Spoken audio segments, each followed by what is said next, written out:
Hello बच्चों, let's see this question. This question says 2 mega electron volt proton is moving perpendicular to uniform magnetic field of 2.5 Tesla. The force on the proton is.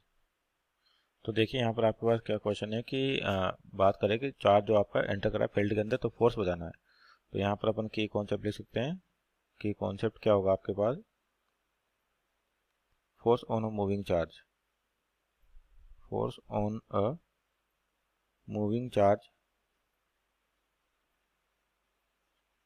In magnetic field, in magnetic field.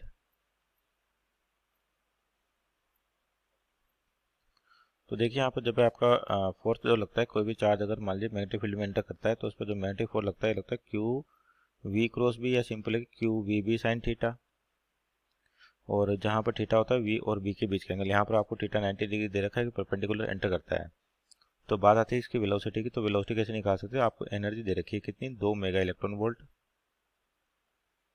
तो जो energy यानी कि यहाँ से अपन velocity निकाल सकते हैं किसके बराबर होगी, इसकी काइनेटिक एनर्जी के बराबर होगी।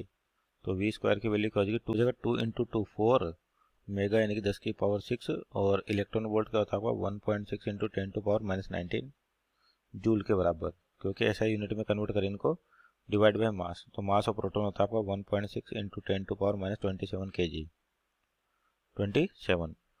तो यहाँ से आपके पास क्या हो जाएगा, जो v की वैल्यू आ जाएगी, तो अंडर रूट लेने पे सोल्व करके v की वैल्यू आती है आपकी यहाँ से 1.957 इंटू 10 टू पावर, ये आपको ऊपर जाके प्लस का हो जाएगा और माइनस का ऐसे आपके पास है 10 टू पावर 7 मीटर पर सेकेंड। तो अगर वेलोसिटी की वैल्यू आ गई तो अपन यहाँ से क्या निकाल सकते हैं, अपन फोर्स निकाल सकते हैं। तो फोर्स की वैल्यू हो जाएगी मैग्नेटिक फोर्स की क्यू, यानी कि चार्ज दे रखा है तो 1.6 into 10 to power -19 coulomb, into velocity कितनी है आपकी 1.957 into 10 to power 7 into magnetic field दे रखा है 2.5 टेस्ला। तो यहाँ से जो मैग्नेटिक फोर्स आ जाएगा सोल्व करने पर ये आ रहा है लगभग 7.8 into 10 to power -12 newton. So this over final answer. और यहाँ पर देखें तो ऑप्शन नंबर आपका D is right answer. Hope you understood well, best of luck.